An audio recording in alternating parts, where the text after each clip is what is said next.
Bonsoir, bonsoir mesdames et messieurs, bonsoir chers citoyens, bonne arrivée à mon direct de ce soir. J'espère que je ne suis pas trop en retard. Oh oui, si, j'ai un retard de 15 minutes par rapport à l'annonce de mon direct. Bonsoir, bonsoir à tous ceux qui se joignent à nous et tous ceux qui commencent plutôt à se joindre à nous et tous ceux que nous suivons en route. Peut-être que je tâcherai de ne pas être très long. Mais comme une de nos citoyennes me l'a signalé, qu'il fallait être parfois court et circoncis. Mais vous savez, je le veux bien. Vous savez très bien que faire des directs tous les jours, c'est aussi une question de moyens. Et vous vous rendez compte que si nous ne nous lésinons pas sur les moyens, c'est parce que il faut qu'on sensibilise au maximum pour que ceux qui nous écoutent, qui ne connaissent pas dans quel bateau ils sont embarqués au Cameroun, de savoir exactement de quoi on parle. C'est très très important. C'est très très important. Et comme j'aime à le dire à mes enfants, j'aime à leur faire comprendre que quand vous étiez au jardin, vous avez commencé l'école par l'illustration, par les illustrations, les images. Eh bien, il y a beaucoup d'entre nous, justement, j'espère que je me fais bien entendre, euh, parce que il y a Brenda Fopossi Sako qui dit volume, je ne sais pas si du volume, j'espère que je me fais très bien entendre. Si je me fais très bien entendre, vous pouvez me faire signe. Donc, en réalité, je suis en train de dire qu'à l'école, on commence par l'illustration. On commence l'école par les illustrations, les images. Et j'ai l'impression que nous avons des jeunes aujourd'hui, une vingtaine, une trentaine d'années, voire même plus, 35 ans, voire même 40 ans, 35, disons, arrêtons-nous à 35, qui n'ont pas conscience des enjeux qui sont en train de se jouer, si vous me le permettre ainsi. Il faut que nous revenons à ça. Vous savez, il y a en 2007, quand je prends la reine au Cameroun et que je crée le label Betascopy Production, BSP, que tout le monde connaît, et qui n'a rien à prouver en matière de promotion artistique, promotion artistique et musicale. Rien à prouver aujourd'hui. À l'époque, j'avais 35 ans, me semble, 35 ans, en 2007. Vous voyez très bien que si je laisse ma barbe pousser aujourd'hui, elle serait déjà très blanche. Ça veut dire qu'elle est 13 ans plus tard. Si vous prenez un garçon comme Valsero et qu'une génération aujourd'hui voit comme quelqu'un d'un certain âge, d'une quarantenaire, eh bien, quand Valsero commence son mouvement en 2008, il est trentenaire. Et regardez ces images. Quand il fait des chansons à succès comme Lettre au président en 2008, il sort en 2008, regardez s'il a un grain de barbe. Et s'il a un grain de barbe, s'il y a un grain de barbe blanche. 13 ans plus tard, il était obligé de passer chez le barbier qui lui a donné sa représentation. Ça veut dire que le numéro qui va avec son âge aujourd'hui, et vous voyez qu'il a la barbe blanche. Quand je le dis, j'ai comme l'impression que les trentenaires, et les jeunes de 20 ans, 25 ans, et là, ne comprennent pas les enjeux, ne comprennent pas, ne tiennent pas en compte ou ne comprennent pas totalement les enjeux, le pourquoi ils doivent combattre, le pourquoi ils doivent se battre. Parce que imaginez-vous, mes chers camarades et citoyens camerounais, patriotes, résistants, imaginez-vous, dans 2 ans, j'aurai 50 ans. Et vous pouvez vous demander qu'est-ce que monsieur comme moi serait en train de risquer sa vie aujourd'hui, parce que vous savez, au Cameroun, il ne faut pas un son dissonant de celui du régime, de celui du système. Si vous avez un son dissonant de celui du système, vous savez que vous courez un risque grave. Mais posez-vous la question d'un monsieur comme moi. Je m'adresse à la jeunesse qui nous écoute. Posez-vous la question, un monsieur comme moi, pourquoi risquerait-il sa liberté, sa vie? Quel est le challenge qui est devant moi? Qu'est-ce que je serais en train de rechercher aujourd'hui en risquant ma vie, en me mettant devant vous et en m'opposant avec tout ce que vous savez, atteinte à la sécurité de l'État, incitation à la haine, incitation à la rébellion et tout ce que vous connaissez. Quand ces lois passaient à l'Assemblée nationale, on était en train de regarder des rires. On se disait que ce n'était pas pour nous. Ou alors on ne prenait pas, on ne comprenait pas l'essence de ce qui était en train de se préparer. Eh bien, nous savons aujourd'hui pourquoi ces lois passaient en trompe. Loi antiterroriste et tout. En ce que je sache, le Cameroun n'a jamais été, jusqu'à présent, dans une atmosphère de terrorisme. Mais sauf que beaucoup de gens sont déjà condamnés au Cameroun pour apologie du terrorisme et pour terrorisme. Il faut comprendre un peu ce que cela veut dire. Maximum de partage, parce qu'aujourd'hui, plus que jamais, vous saviez, il y a des moments où je faisais des vidéos ici, je vous disais si vous voulez vous partager, vous voulez vous partagez pas. Aujourd'hui, les enjeux sont graves. Parce que, voyez-vous ce que j'étais en train de vous dire. Le Cameroun n'a pas encore vécu des actes de terrorisme. Quelqu'un va me dire, il y a des bombes artisanales qui sont tombées. De quelles bombes artisanales? Allez encore voir l'origine. Allez encore voir l'origine. Donc, bonsoir Florence. Bonsoir Florence. Bienvenue. Bonsoir Nicole Ngoench. C'est ma soeur Bassa. Je vous dis, je n'ai pas honte de dire que je suis Bassa, mais par contre, j'ai honte de ressembler aux Bassa qui sont des traîtres et qui se placent bien dans le rôle des traîtres. Et voilà. Donc, salut Jean-Louis Nema, nos frères. Salut Glenda qui est la première position en poste. Donc, j'étais en train de vous dire que au moment où je vous parle, le Cameroun n'a jamais été victime des actes terroristes. Quelqu'un va me dire au Nozo, Nozo, il y a une guerre civile, il y a une guerre civile, c'est-à-dire qu'entre les populations qui en ont marre, et donc on a poussé à la violence, et puis les soldats du régime qu'on a transformés en soldats contre des uns contre des autres. Et il faut le dire ainsi.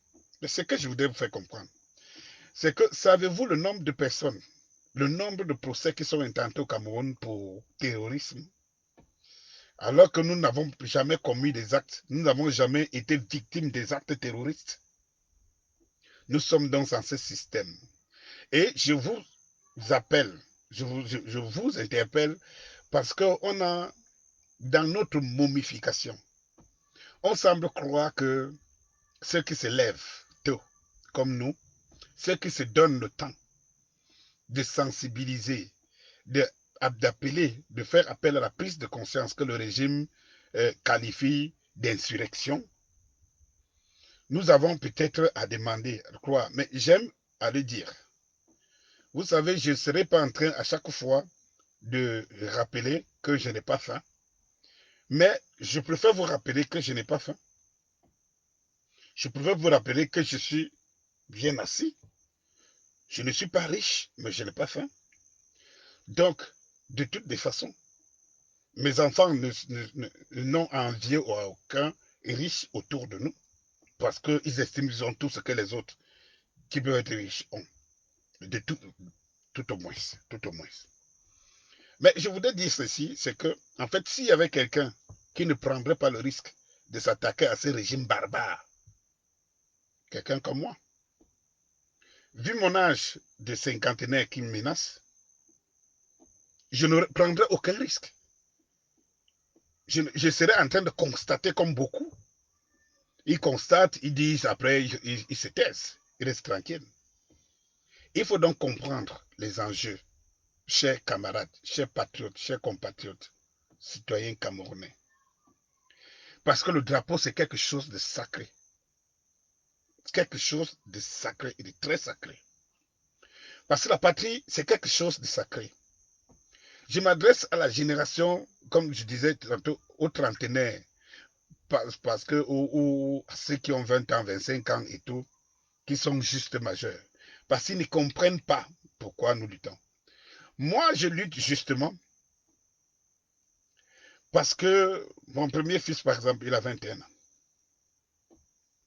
Ma fille, en ce moment, est née en train de fêter son anniversaire. C'est pour cela que vous voyez très bien que je fais le direct dans la voiture. Parce que c'est invivable là de ce côté. C'est lui qui le suit. Comble de coïncidence. Lui, son anniversaire, c'est demain. Il a 13 ans. Alors, je vais vous dire quelque chose. C'est que je vois l'avenir de mes enfants. Je vois les péripéties que nous avons traversées. Je vois ce qui est en train de se tramer et ce Cameroun qui s'enfonce du jour au lendemain et qui va finir dans l'abîme ou qui va finir dans une violence totale. Je n'ai pas envie que mes enfants vivent ça parce que moi, je sors de loin pour être là. Je n'ai pas envie. C'est l'objet de mon combat, c'est l'objet de mon engagement. Le monde prend des tangentes et des trajectoires. Les gens se préparent, définissent ce qui va se passer dans 5, 10, 15, 20, 30 ans. On ne vit pas au jour le jour. C'est pour ça que ceux qui l'ont compris, les Occidentaux et les autres qui sont évolués, se sont toujours donné les moyens, une fois qu'ils ont réussi ce qu'ils ont aujourd'hui, se donner les moyens de protéger, de garantir l'avenir de leurs générations à venir. C'est comme ça que les Occidentaux sont allés à la conquête du monde. Aujourd'hui, on tue des milliers d'Arabes pour des puits de pétrole.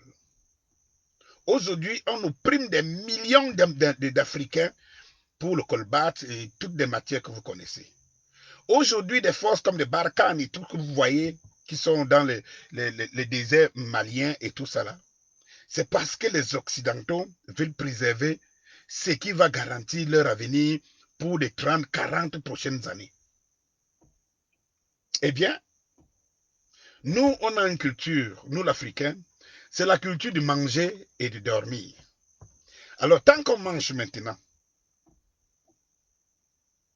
comme moi, tant qu'on n'a rien à perdre, tant qu'on n'en vit pas les autres, on se dit, bon, ok, les choses sont comme elles sont, il y a des gens qui volent l'argent, qui pillent le pays et tout, bon, et puis quoi, bon, je vais aller risquer ma vie, pourquoi, bon, vraiment, qu'ils fassent ce qu'ils veulent, hein, vraiment, moi, je ne vois pas pourquoi je vais aller risquer ma vie et tout.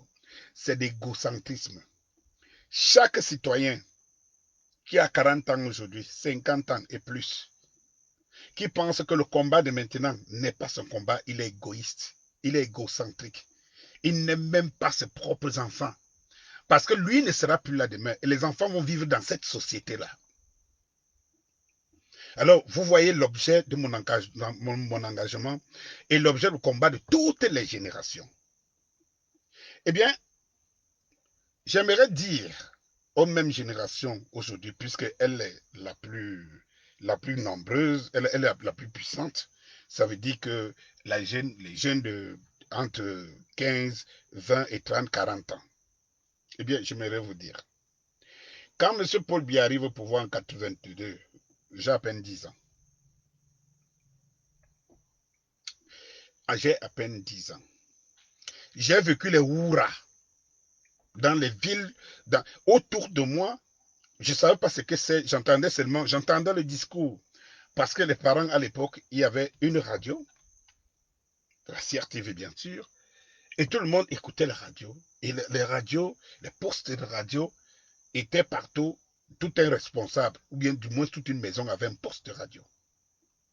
Je vivais cet événement, j'avais 10 ans, mais je vivais ces événements comme cet événement de passation de pouvoir, comme certains semblent le faire, le vivre aujourd'hui, sans comprendre les enjeux. Eh bien, j'ai vécu ces moments-là, où tout le Cameroun entier, où on ne savait pas un jour qui a Betty, Bamleke, Bassa et tout ça.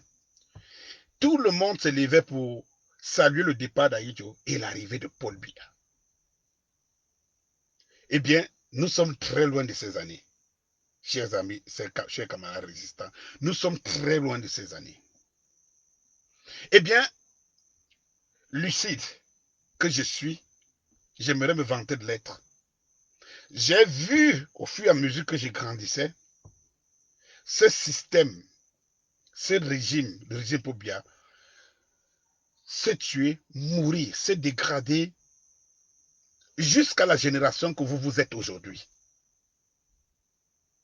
Je m'adresse à vous, les jeunes. Jusqu'à la génération que vous êtes aujourd'hui, j'ai vu ce système se dégrader.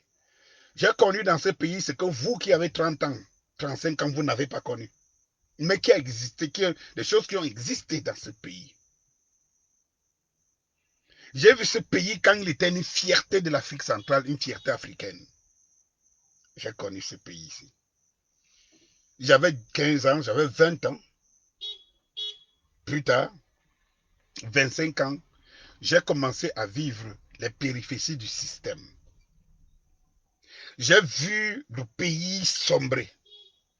J'ai vu tous les acquis du Cameroun disparaître petit à petit. Plus je grandissais, plus les acquis diminuaient. J'ai vécu ça. Je ne vais pas passer le temps ici à vous citer beaucoup de choses que j'ai vues. Oui, savez-vous ce que c'est que le FONADER, Fonds national de développement rural, avec des comptes, de l'argent qui était stocké. Allez vous demander, vous les jeunes qui avez 30 ans aujourd'hui, vous ne savez pas ce que c'est. Donc vous ne pouvez pas comprendre les enjeux. Vous n'avez pas vécu les meilleurs moments de ces pays-ci. Bref, les meilleurs moments d'antan. Parce que si nous étions dans la même dynamique que celle qu'il y avait à l'arrivée de M. Paul Biya en 82, alors je ne vous dirai pas. Vous serez fiers de votre pays. Vous comprendrez. Vous serez même si violent. Vous, parce que la jeunesse d'aujourd'hui, elle sait être violente. Mais elle sait être violente dans les inutilités. Elle sait taper la main sur la poitrine. Elle sait être arrogante, voire même insolente. Mais elle ne sait pas canaliser son énergie vers le positif. Parce que le positif, elle, cette jeunesse, ne le connaissent pas. Ne le connaît pas autant pour moi. Ce positif ne le connaît pas. C'est pour cela que nous prenons le temps. Je prends le temps de sensibiliser. Parce que vous qui avez aujourd'hui 20 ans, vous avez l'âge de nos enfants. Et nous savons ce que vous allez vivre avec nos enfants dans 10 ans. Dans 15 ans, quand vous allez ouvrir les yeux. Eh bien, je vous dis, en 82, quand j'avais 10 ans, il y a beaucoup de ma génération qui n'ont jamais connu le bonheur. Parce qu'ils ont eu la malchance d'être nés au mauvais moment. À l'arrivée de ce régime. Nous avons donc, nous, qui montons aux 50 ans, qui partons vers l'autre face de la vie, nous avons le droit, nous avons le devoir de préparer l'avenir de nos enfants et de prendre compte qu'ils sont inconscients parce qu'ils n'ont pas vécu ce qu'on parle. Ils n'ont pas vécu ce pays qui est sorti des indépendances avec un président qui était à la solde des colonisateurs, mais qui a quand même posé des bases qui devaient être les bases d'une société camerounaise moderne. Oui, c'est de ces pays qu'on parle. Eh bien, permettez-moi de vous expliquer ça et de vous dire qu'au moment aujourd'hui où vous êtes jeune et que vous mangez dans la paume de main de vos parents, vous êtes encore sous la responsabilité des parents et que vous ne comprenez pas les enjeux et que vous vous dites qu'on entend, mais on ne sait même pas de quoi il s'agit. De toute façon, ça ne nous intéresse pas. Si nous sortons de l'école, nous pouvons nous asseoir dans nos bars et boire nos 2 bières ou 3. C'est bon. Alors, nous ne voyons pas, nous n'avons pas de raisons. Bref, ils parlent des choses, mais on ne comprend pas. Et puis, dans cette logique, il vous manque la niaque et la force d'affronter votre destin. Parce que votre destin se joue là, vous ne le voyez pas. Ce n'est pas le nôtre qui se joue. Nous, notre destin, c'était déjà joué en 82, après l'arrivée de Paul Biya. On ne le savait pas, on a vécu avec. Pour vous dire, pour la petite histoire, un monsieur comme moi, j'ai grandi dans les frustrations totales. Je n'ai pas toujours été là où il fallait être. J'ai vécu une enfance très difficile. Je dis bien très difficile. J'ai eu beaucoup de parents. Vous devez comprendre que je n'ai pas grandi forcément entre les mains de mon père et ma mère biologique. Dès l'âge de 4 ans, j'étais déjà entre les mains des parents qui n'étaient pas mes parents biologiques. Eh bien, je vous dis, chers citoyens qui m'écoutez, j'ai eu une enfance très difficile. J'ai beaucoup souffert. Et j'ai vu ce pays en montant. J'ai été confronté à cette souffrance qui était loin des parents biologiques, de tes parents biologiques, et où parfois tu étais presque esclave dans les maisons de tes seconds parents, utilisé comme tel, et que, en grandissant, j'ai vu ces régimes qui n'offraient pas, je vais dire, des gages pour la réussite. J'ai eu des velléités de me suicider quand j'avais 20 ans, 22 ans. J'ai eu envie de partir et que personne ne me voie parce que de toutes les façons, personne ne m'aurait cherché. J'ai eu envie de me donner tous les mauvais crimes du monde. Mais en même temps, j'ai été fort. Peut-être fort de nature. Je pratiquais beaucoup de sport. J'ai noyé tous mes soucis dans le sport. J'ai fait les marathons du Mont Cameroun. J'ai été professeur des arts martiaux. Et tout. C'est tout cet enfer que j'ai connu dans ma vie a été noyé dedans. À 17 ans, je lavais les voitures pour payer mes études parce que ma mère n'était qu'une ménagère. Et ma mère a été bonne d'un des pontes de ce pouvoir que je connais et que je ne trouve pas la nécessité de citer aujourd'hui, maintenant, mais que je citerai bien plus tard. Donc, j'ai eu une enfance très difficile. Et lorsqu'en 2006, 2007, avec tout mon parcours de montée, descente, de voyage, revenir, danseur dans des cabarets, de boîtes, j'ai tout fait dans ma vie, dans ma jeunesse. Lorsque je reviens en 2007, j'ai le statut que j'ai, le statut professionnel que j'ai aujourd'hui, bâti de mes propres mains, sans avoir un parrainage, sans avoir un soutien, sorti de l'abîme, pour un garçon qui a grandi dans un environnement comme Vorada, sorti de l'abîme et de l'enfer de Vorada qui ne formait que, ma foi, beaucoup, j'ai vu beaucoup de mon enfance, les gars qu'on a battu autour de moi. Nous tous, nous avons fait une école qui était comme ci, comme ça, comme ça. Et tout l'école qu'on appelait l'école du mal. et tout. Je suis passé par cette formation. Eh bien, je suis sorti de là, dans l'enfer du mal que beaucoup ne réussissent pas à sortir. Je me suis refait une vie. J'ai décidé de me remettre dans le droit chemin. J'ai décidé de me battre pour réussir. J'ai compris que ma vie n'était pas faite pour finir comme ça. Pourquoi? Parce qu'elle était déjà difficile dès ma naissance. Pourquoi aurait gâché mon existence en donnant raison à ceux qui pensaient que je ne serais rien? Je serais un faux rien.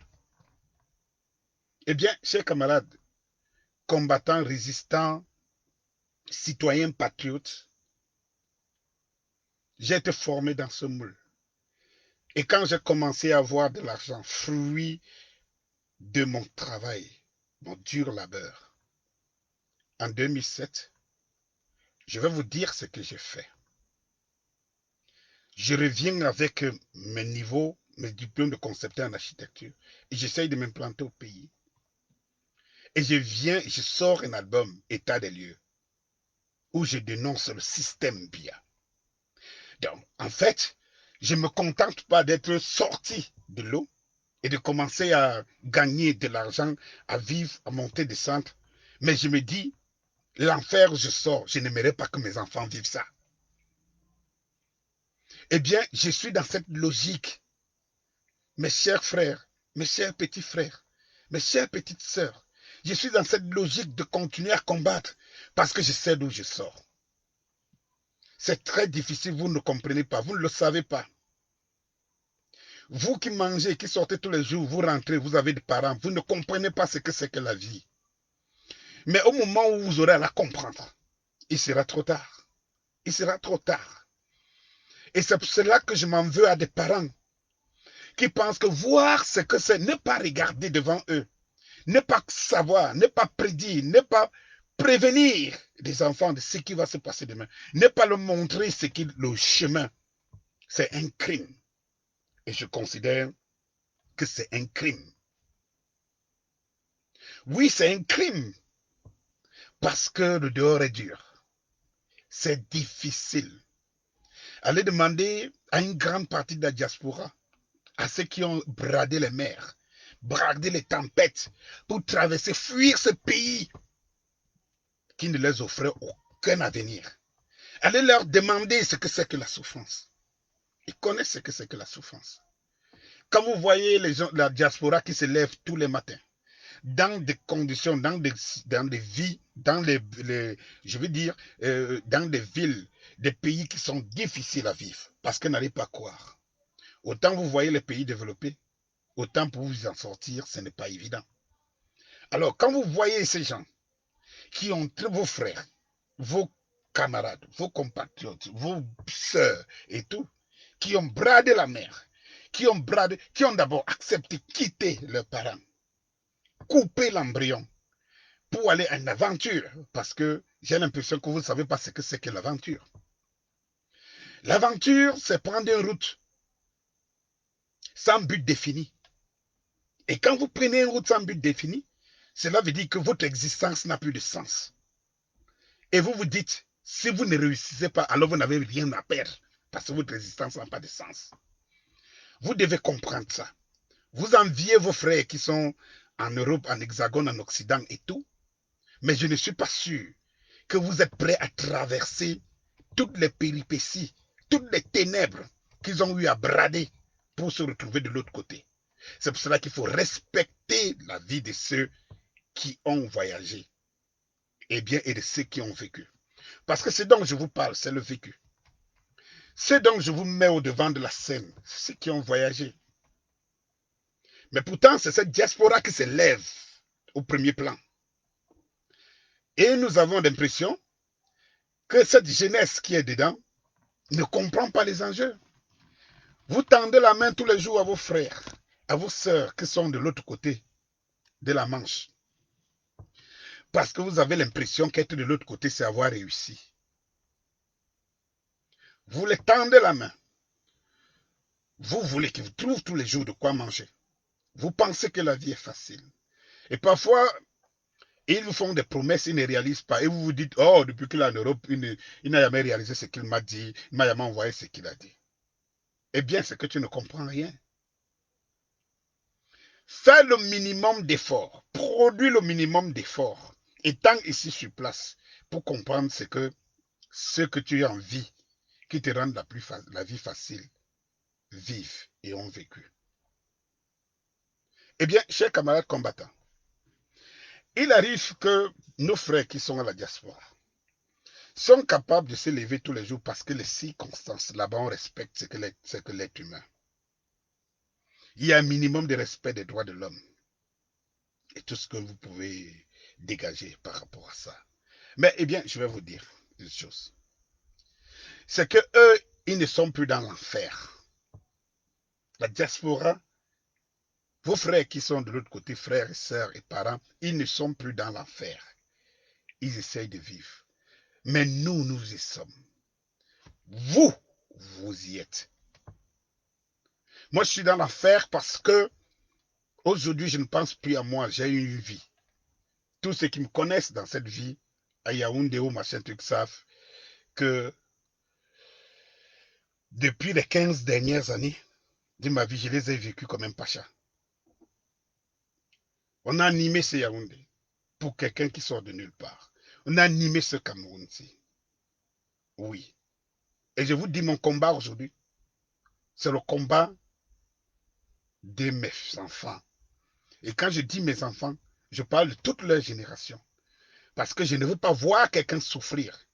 Souffrir, avoir la souffrance, traverser toutes les péripéties que nous avons vécues.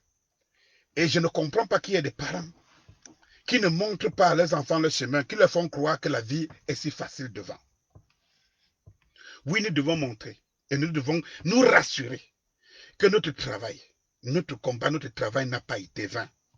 Je n'aimerais pas que tout ce que je fais aujourd'hui pour l'avenir de mes enfants soit détruit par un système, un régime qui va ramener mes enfants en néant parce que je n'ai pas pu, je n'ai pas su les protéger. Eh bien, je vous interpelle, vous jeunes.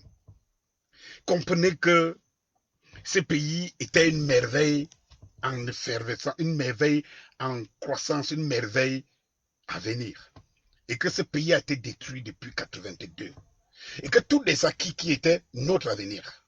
N'oubliez pas, quand je vous le dis, en 82, j'avais à peine 10 ans. Et j'entendais déjà les slogans 82, 83, 84, jeunesse fer de lance de la nation. Eh bien, je vais vous dire quelque chose, vous, la jeunesse d'aujourd'hui. Nous, on a traversé cette période de jeunesse. On n'a jamais été fer de lance dans cette nation. On n'a jamais été fer de lance dans cette nation. Eh bien, si nous ne l'avons pas été, vous voulez traverser la même manche? Vous devez vous lever pour être un fer de lance, pour être un fer de lance, le fer de lance de la nation. Et effectivement, c'est un slogan qui a sa raison d'être. Mais au Cameroun, avec ce système, non, pas du tout. Pas du tout. Eh bien, je m'adresse à vous, la jeunesse. Lorsque vous allez vous retrouver, il ne peut y avoir un parent qui s'occupe de vous et que vous êtes jeté dans la nature, vous devez vous en sortir. Cela vous comprendrez que notre combat d'aujourd'hui n'était pas pour nous.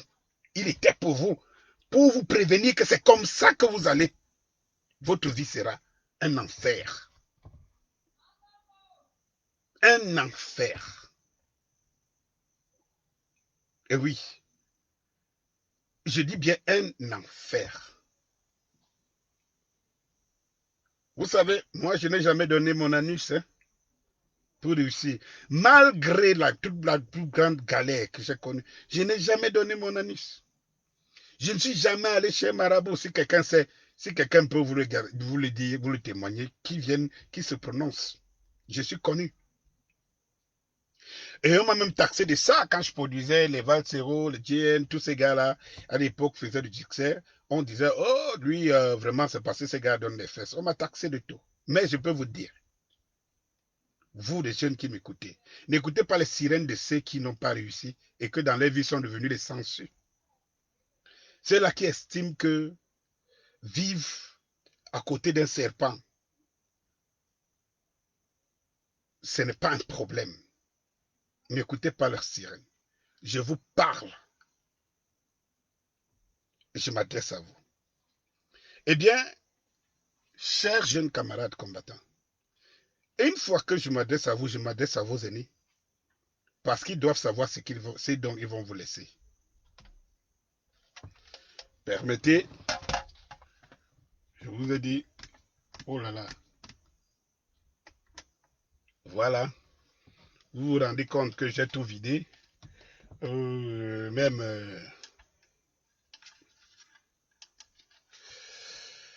voilà, et j'ai comme l'impression, comme les batteries, je suis en train de foutre en l'air. Donc je vais aller au pas de course.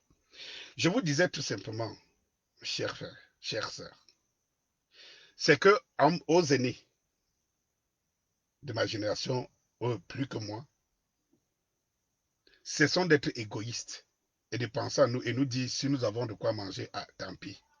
Sachant que c'est à nos enfants que nous allons laisser ce pays ici. Est-ce que nous allons les laisser esclaves? Parce que ce système est en train de nous préparer de pérenniser l'esclavagisme. On va de plus en plus mal.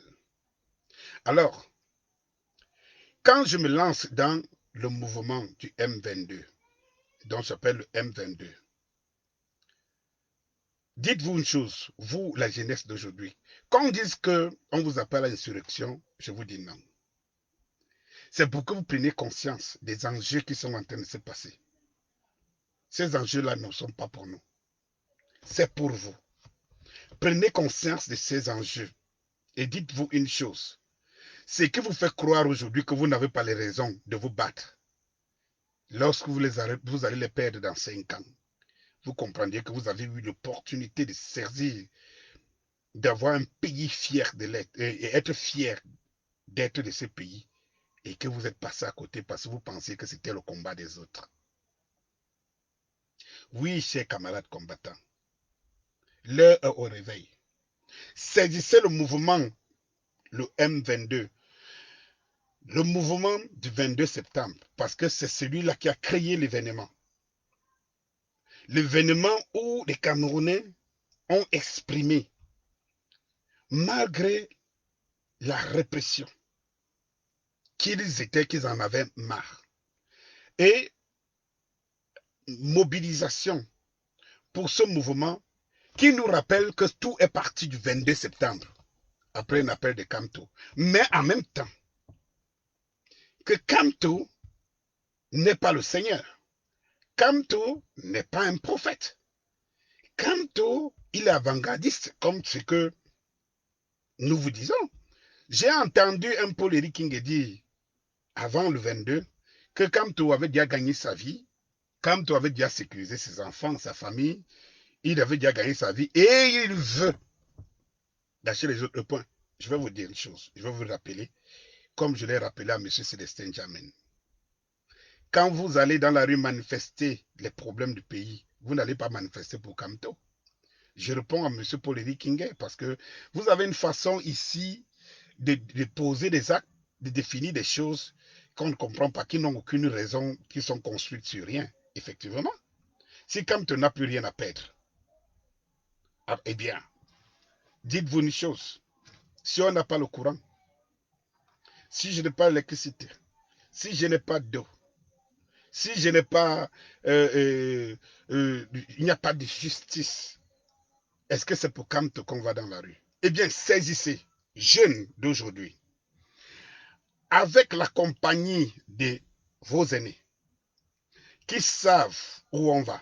Et vous devez être mieux aussi placé pour savoir où on va. Il y a les réseaux sociaux aujourd'hui. Il y a un ensemble d'éléments de communication qui nous fait voir comment on vit ailleurs. Vous rêvez tous avoir un visage où aller en Occident.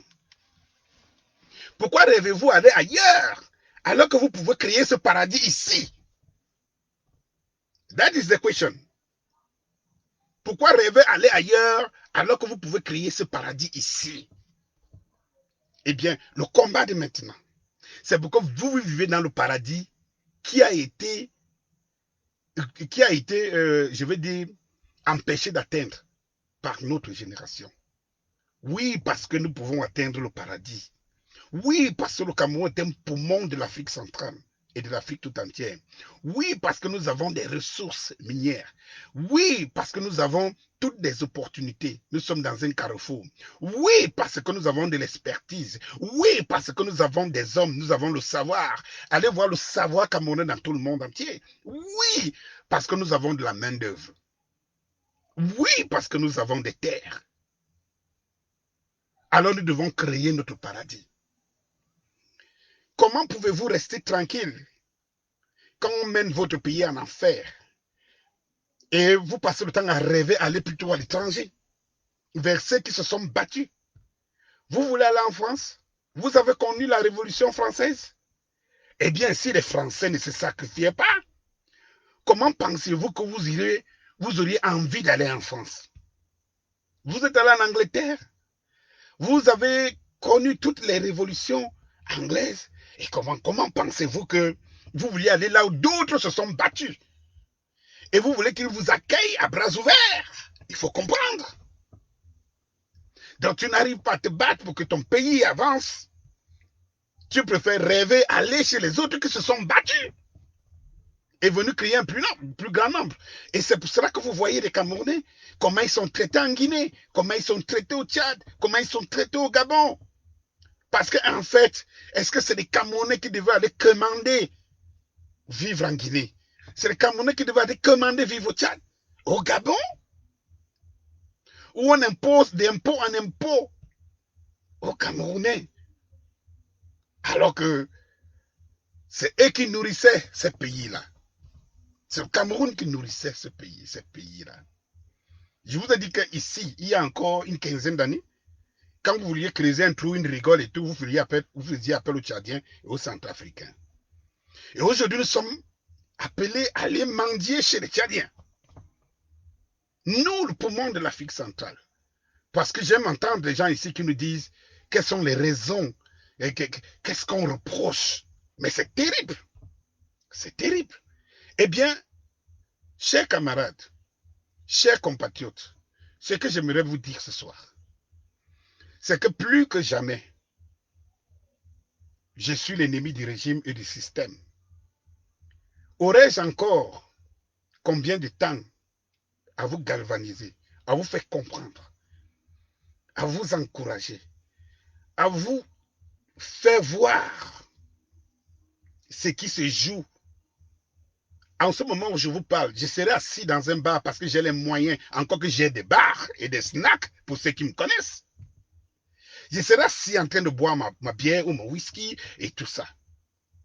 Mais au moment où je vous parle, il y a des jeunes qui estiment qu'ils devraient être assis au bar, en train de boire des bières.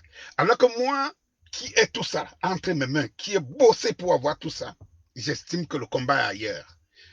Et c'est pour cela que dans nos réseaux sociaux, vous pouvez bien voir, quand c'est des salamalek, des saletés, des imbécilités, vous voyez 1500 commentaires, 3000 commentaires, des milliers, des milliers, des millions de vues.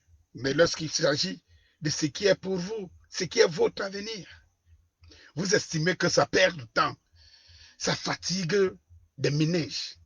Vous estimez même que c'est long, c'est inutile. Eh bien, je vais vous dire une chose. Saisissez-vous du M22, le mouvement du 22 septembre. Parce qu'un régime n'est jamais tombé par la force d'un leader. Un leader n'est qu'un être humain. Ce qui fait tomber un régime, c'est le peuple. Et le peuple est dénoué du partisanat. Regardez comment on est en train de transformer le combat de Kamto. On le réduit au tribalisme. On le réduit au parti, donc qu'on y injecte encore le tribalisme. Alors je vais vous dire une chose.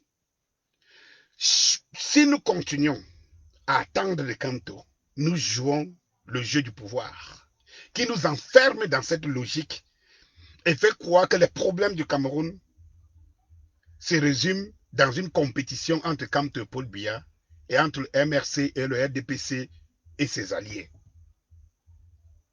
C'est pour cela que nous devons nous saisir dans un mouvement. Le mouvement qui est inspiré du 22 septembre. C'est pour ça qu'on appelle le mouvement du M22, le mouvement du 22 septembre. Nous devons donc créer une force civile, où on ne serait pas en train de se regarder en tant que Bassa, Bamleke, Betty et Wond et tout, où on serait en train de développer, de se regarder en tant que des gens qui revendiquent qui sont dans une même cause, attachés à une même cause et qui revendiquent les mêmes choses, à savoir un Cameroun beau prospère, un Cameroun de justice, un Cameroun où un sous-préfet ne peut pas tuer, ôter la vie à une famille, ôter la vie à une fille, et cette fille qui appartient à une famille, cette famille qui est meurtrie au fond d'elle, qui est plus meurtrie pas seulement d'avoir perdu sa fille, mais que celui qui a donné la mort à leur fille soit plutôt en train d'être affecté et va à ses occupations. Ce n'est pas nous qui suscitons de l'insurrection et de la violence. C'est ce régime qui provoque de la violence dans chaque Camerounais que nous sommes. Nous devons dire non à ça et empêcher à ce que ça arrive. Nous devons empêcher à ce que ce qui est en nous aujourd'hui arrive. Parce qu'on pouvait l'empêcher. Et on était en train d'en rire quand ça a commencé. On était en train de rire et rester indifférent quand on voyait les enfants de ces anglophones, de nos frères de l'autre côté, et des étudiants de l'université de Buea, qu'on prenait des jeunes filles pour traîner dans la boue. On voyait cette violence et on ne voyait pas ce qu'elle était en train de provoquer dans les têtes des gens. Eh bien, cette violence sera provoquée dans nous quand elle va atteindre nos familles, nos personnes les plus proches. Il faut éviter qu'on y arrive. Parce qu'on est en train d'y arriver. Chaque fois qu'on arrête une personne dans la rue, on le torture. Mes frères, allez demander à sa famille comment elle ressent ça.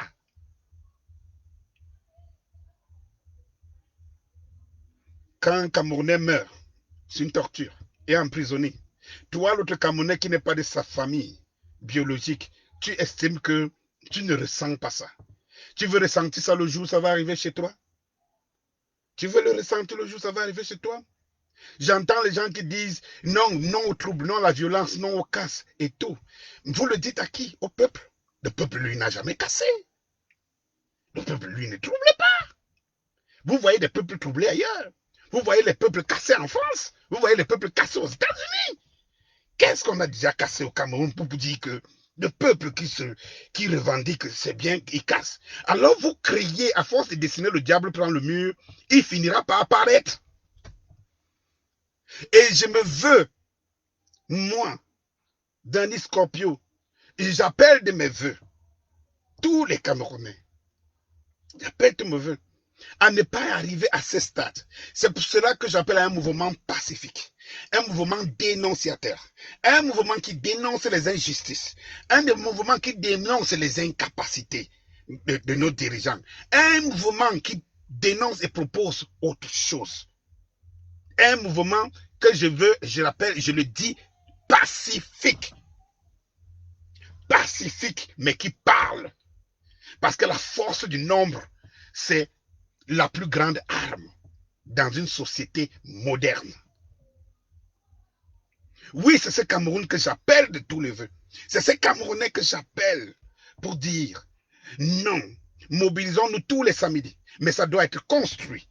Je ne vous dis pas que le samedi de demain, mais je vous dis mobilisons-nous, que cette effervescence continue. Et mettons ce régime, utilisons les mêmes armes que ce régime utilise. C'est eux qui parlent de la loi, mais qui ne respectent pas la loi. Alors utilisons la loi. Frères et sœurs, dans toutes les contrées du Cameroun, que ce soit des mouvements étudiantines, des mouvements de Bayam Selam, des Bensikiner, tous les mouvements, toutes les sociétés, les collectivités et autres devraient se constituer à un mouvement. Et qui sera fédéré dans ce grand rassemblement qu'on appellera le mouvement du 22 septembre, donc le M22. J'ai beaucoup de gens qui appellent et qui demandent qu'est-ce que le M22. Je pense que j'ai suffisamment expliqué. En longueur de journée, j'envoie des messages, j'envoie des mots. J'ai demandé à vos infographes de sortir le logo. Nous allons nous constituer comme ça. Que les étudiants sachent ce qu'ils aimeraient avoir. Qu'est-ce que les étudiants aimeraient avoir? qu'est-ce que les Bayam Selam reprochent? Qu'est-ce que les sociétés que nous sommes dans nos quartiers nous reprochons? Le problème de lumière, par exemple, Néo qui nous vole tous les jours et tout. Est-ce que nous n'avons pas le droit de revendiquer ça? Est-ce que nous n'avons pas le droit? Laissons les politiciens où ils sont. Parce que ça joue le jeu de ces régimes. Laissons les partis politiques. Parlons en tant que citoyens. Si je n'ai pas d'eau chez moi et que je devrais avoir de l'eau, alors j'ai le droit de manifester et que tous les citoyens ont le droit de manifester. Et nous devons être unanimes. De commun accord. C'est pas parce que toi tu as l'eau que quand je vais manifester pour l'eau, tu estimes que ça ne te regarde pas. Ce n'est pas parce que quand tu n'as pas de lumière que tu vas manifester et tu vas voir que je ne vais pas manifester parce que moi j'ai de la lumière. Non. La société souffre. Nous voulons une société, un modèle. Nous voulons une société exemplaire. Nous voulons une société à la hauteur de ses valeurs.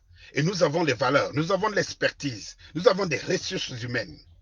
Construisons un Cameroun digne de ce nom. Et pour le construire, alors je ne vous demande pas de mettre votre vie en danger. Je ne vous demande pas de vous faire violence. Je ne vous demande pas de succomber à la violence. Je vous demande ce qui est le minimum pour éviter tout ça et d'une manière légale. Nous avons des partenaires, je veux dire des partenaires, des frères camerounais qui sont à l'étranger et partout. J'ai demandé à ce que toutes les expertises soient mises sur la table pour constituer et créer le mouvement. Et que les mouvements doivent se constituer des cellules dans des quartiers, dans des zones, dans des écoles. Des mouvements doivent se constituer qui vont fédérer vers un mouvement national. Et que ce mouvement, chaque fois que nous allons dans la rue le samedi, nous allons descendre par un mot d'ordre. Et si c'est la cause estudiantine, nous allons descendre tous dans la rue pour défendre la cause estudiantine. Si c'est la cause des Bayam Selam, nous allons tous défendre dans la rue, main dans la main pour défendre la cause des Bayam Selam. Eh bien, et nous allons utiliser les moyens les plus légaux parce que le droit à manifester, le droit à dire non est un droit universel, un droit fondamental. Eh bien, ceux qui auront la possibilité, parce que le moment venu, comme je vous dis, partout le mouvement se fera sentir. Je ne suis pas en train de parler d'un leader, C'est vrai que pour coordonner un mouvement, il faut un leadership, il faut un commandement général. Non, ici, c'est que nous aurons des pôles et des poumons. Et chaque structure aura ses responsables. Il ne s'agit pas ici de créer des leaders, des nouveaux leaders, mais un des collectifs. Que de collectif à collectif, par mot d'ordre, va fédérer vers les mêmes objectifs. À partir de ce moment, je vous dis une chose. Dès lors que nous avons à descendre dans la rue tous les samedis, parce que j'estime que le Cameroun souffre tellement qu'on ne pourra pas priver aux gens de manger. Sinon, on dit ventre affamé n'a point d'oreille. Non, il y a des gens qui ont continué à vaquer à leurs occupations de lundi à vendredi. Et dès samedi, tous les samedis, nous allons fatiguer ce régime, l'obliger à nous comprendre et à entendre raison. Oui, parce qu'il faut une justice. Et cette justice, nous allons la réclamer. Il faut que les lois soient respectées. Il ne faut pas que c'est les pauvres citoyens qui respectent les lois. Il faut que ceux qui eux-mêmes votent ces lois les respectent. Et puis nous allons passer par des autorisations. Nous allons les demander. Et je vais demander à tous les responsables des cellules et des groupes et des quartiers et des, je ne sais pas, et des villes constituées par hiérarchie, à chaque fois que nous allons descendre dans la rue, partout nous allons déposer les autorisations à manifester. Et nous allons faire des ampliations de ces autorisations à la communauté internationale pour dire, nous allons dans la rue pour réclamer une justice. Il y a un monsieur qui a tué par exemple une femme et que justice soit faite. Il y a par exemple un néo qui nous bouffe de l'argent, que justice soit faite, que des enquêtes soient faites pour savoir combien de Camerounais perdent. On vole aux Camerounais tous les jours. Eh bien, nous n'avons pas d'eau potable. Nous devons, le régime doit s'obliger. On doit l'obliger. Et alors nous saisissons la communauté internationale qui va nous suivre dans la rue, dans des marches pacifiques, avec nos pancartes et nos tricots. Et c'est pour ça que j'ai demandé aux informaticiens de la Révolution de nous trouver des logos du M22 le plus rapidement possible. Oui. Chers camarades, chers compatriotes, je m'en vais m'arrêter là ce soir. Et à demain soir, jusqu'au soir, où vous ne verrez plus mon visage, où vous n'entendrez plus ma voix, parce que le régime a eu raison de moi. Mais au moins, je serai fier de là où je serai, en sachant que mes enfants, mes petits frères, les générations qui viennent derrière, sont en train de prendre le pouvoir. Ce sera leur victoire. Et cette victoire que j'aimerais qu'on commémore quand on parle de Oumyobé, de Nesouanji et tout cela, à savoir, à chaque fois que nous allons gagner une bataille, leur mort n'aura jamais été vaine. C'est pour ça que j'appelle mes frères Bassar, ceux qui se perdent et qui restent dans sa traîtrise, alors qu'ils sont les plus souffretés dans ce système, dans ce régime. Je vous ai dit par exemple que les bêtis gouvernent ce pays avec des Bamlékés. On vous parle aujourd'hui du SDF et qui avait pris de l'argent pour trahir, pour ne pas revendiquer sa victoire. On vous parle que c'est des grands chef d'entreprise Bamléké qui était allé voir New John Fundi avec preuve à l'appui. J'ai un ensemble de tous ces éléments.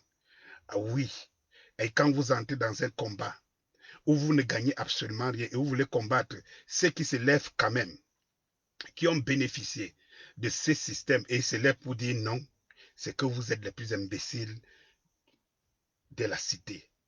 Mes chers frères Bassa qui veulent vous perdre, vous qui voulez vous perdre, réveillez-vous. Il est encore temps. Il est encore temps. Bonsoir, à demain. Vive le M22. Vive à tous ceux qui passent le message. Constituez-vous. Développez des thèmes. Développez des revendications. Et tout, le moment venu, nous allons converger vers. Et je me réjouis aujourd'hui de beaucoup de personnes, des Camerounais haut placés, qui ont donné déjà leur quitus au mouvement et ont dit qu'ils vont se battre pour soutenir le mouvement à l'échelle internationale. Merci et bonsoir. À un autre soir.